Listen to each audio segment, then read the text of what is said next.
This video is for all you third world criminals who are flooding into Europe illegally by pretending to be refugees. You can watch it on the smartphones that you all seem to have with you. It's just to let you know that everybody knows you're mostly able-bodied fighting-age men, thousands of whom are pretending to be children because you don't have a shred of honour, dignity or shame between you.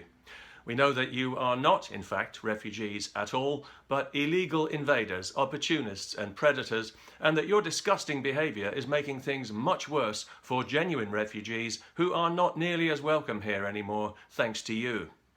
We also know that the American people dodged a bullet recently when they had the good sense to elect a president who will keep you and barbarians like you out of their country. However, having said all that, you won't get any trouble from us here in Europe. You see, we're multicultural. We're afraid to breathe too hard in case it makes us racist. So you can come here and crap all over our values and laugh at us, and we won't say a word. We're so self-consciously, decadently progressive that we've chosen to pretend that all cultures are equal, even backward, uncivilized ones like yours that don't even deserve to share the same planet. We're ashamed of our culture because it's so embarrassingly superior, and we think it needs taking down a peg or two for the sake of equality. And we're hoping that you primitive throwbacks will help us to do that by bringing with you the ugliest aspects of your ugly culture to drag us all down to your level. Well, it's not as if we haven't been there before, about 1,000 years ago. So, for example, if you arrive in Europe married to a child, Denmark and Germany are cool with that. There are now more than 1,000 Muslim men in Germany who are married to children. Isn't that progressive? And recently a court in Denmark ruled that Muslim migrants who are married to children should be allowed to stay together in case it infringes their, you've guessed it, human rights, a term that's been dragged through the gutter so many times on behalf of criminal chancers like you, it's absolutely worthless. Worthless to us, that is, but not to you, because when you commit the crimes that we all know you're going to, the bogus term human rights will be your get out of deportation card. Not only that, if you sexually assault or rape a woman, again, as we know you're going to, our progressive politicians will try their best to make it her fault, as the female mayor of Cologne tried to do after the notorious New Year's Eve mass assault. If you rape a female No Borders activist, her colleagues will pressure her to keep it quiet in case it gives people the wrong idea about violent third world savages like you. And if you find yourself in Austria raping a 10-year-old boy in a swimming pool, relax, your conviction will be overturned on appeal because the judges believe that you might not have known that a 10-year-old boy didn't want to be raped. Yes, our judges in Europe are very progressive. In other words, they're on your side. The police and media too will conspire to keep your depravity hidden from the general population until it hits them squarely in the face, as it does now frequently in wide-open Sweden, the rape capital of Europe, thanks to you. Earlier this year, it was reported that nearly half of Sweden's women are afraid to go out on their own after dark because, well, we're not really supposed to say what the reason is, as that would be racist towards the lawless human vermin like you who are assaulting and raping Swedish women and children. Everyone in Sweden is so terrified of being a racist, you can do what you like. You can gang rape a woman in a wheelchair for hours, as happened just recently, and the police will let you go because they're not convinced that she fought back hard enough, what with being paralysed with shock and fear and all. And then when local people get angry about this, leftists and feminists will organise a demonstration against their racism. You can't lose. If you're wanted for a crime in Sweden, which no doubt you will be, nobody will be able to identify you. The police don't like to issue a description of wanted criminals because it will almost always be somebody who looks like you, and that would paint a truthful picture of mass third world immigration that the Swedish government doesn't want people to see, because then even the docile Swedes might start to realise just how comprehensively they and their country had been betrayed. For this reason, the authorities in Europe generally are far more likely to crack down on their own citizens who publicise your barbaric behaviour than they are to address the behaviour itself. And you don't even have to feel ashamed about any of this, which is just as well, because you wouldn't know how. Whatever depths of depravity you sink to, masturbating in front of women and children, defecating in the street or in a public swimming pool, you really are a classy bunch. You'll never be held to account for it. Somehow we will always contrive to make it our fault. You can even sue the German government if they don't move quickly enough to give you all that free money you came here for.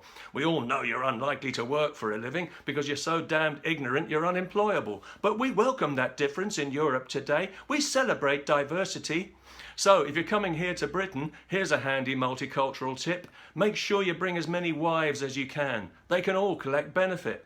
Might as well claim what's wrongfully yours. Although I should point out that if you're coming here from Pakistan because you've heard from your cousins about the rich pickings to be had gang raping English children, you should know that the English police have finally been shamed into addressing this problem against their will. So there is a chance that you will be arrested and end up in prison. But don't worry, you'll find so many like-minded perverts in there with you. It'll be just like being back home in Pakistan, where you belong.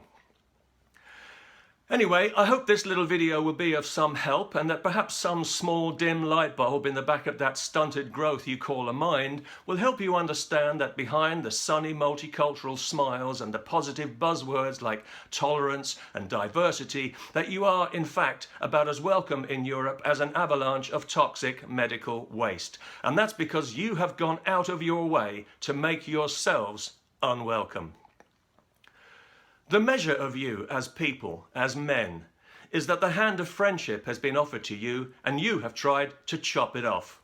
A golden opportunity that you don't deserve has been given to you on a plate, but all you can think about is smashing the plate. Freedom and prosperity are yours for the taking, but you're too stupid and downright uncivilized to understand or appreciate it. Instead, you aspire to dominate the ruins of a society that you'd like to destroy. You won't be happy until we're all living in the same kind of repressive, backward, third world sinkhole that you couldn't wait to get out of. How stupid are you? Of all your deeply unpleasant qualities, your arrogance is the most embarrassing to behold. You are the people on this planet with the very least to be arrogant about. You have absolutely nothing to be proud of. Your disgusting misogynistic culture is an insult to civilized people and a stain on humanity, and so are you. Your instincts are crude, ugly, and destructive. You contribute nothing because you have nothing to contribute. All you ever have to offer is moronic violence and phony grievance. You are the eternal aggressor who yet somehow manages to be the eternal victim. That's a neat trick. Well, the good news for us and the bad news for you is that this is all going to end soon, because people have had enough of it now and they've had enough of you. Your greatest error is mistaking European generosity for weakness, because that's the impression that you've been given by the current crop of bedwetters, shysters and crooks who run things here. But they won't be running things for very much longer, because so many people in Europe are now sick to death of you and want you gone. People who welcome immigration and who are happy to live in a genuinely multicultural society of mutual enrichment and mutual respect have realized that your presence here makes that completely impossible, and that as long as you are here, it will remain impossible. So millions of people in Europe who once were tolerant and welcoming of you now don't want you anywhere near them, and especially not anywhere near their children. That's some reputation you've got yourselves there, but nobody can say that you haven't earned it. You and that rancid rape culture of yours 1,000,000 times over. You've blown it, boys. You've blown it big time. You've revealed yourselves to the civilized world. You've shown us exactly who and what you are. And now I'm afraid you'll have to excuse us for despising who and what you are, which is why we will not be dragged down to your level. Some will, of course, because thanks to you, there are plenty of angry people in Europe more than willing to take to the streets and deal with you violent scumbags in the only language you seem to understand. But most of us will use our democracy, a civilized concept that you animals wouldn't understand, to remove the treacherous, cowardly politicians who have allowed you to poison our society half to death, and to elect people who would change the law to something resembling sanity, so that it's no longer possible for activist judges to let predatory scum like you remain on European soil for any reason whatsoever. And then you'll find out how welcome you are when your worthless criminal arses are swiftly deported right back to that moral cesspit that you crawled out of, with or without documentation, never to be allowed back into Europe again, and stuff your goddamned human rights, with all due respect.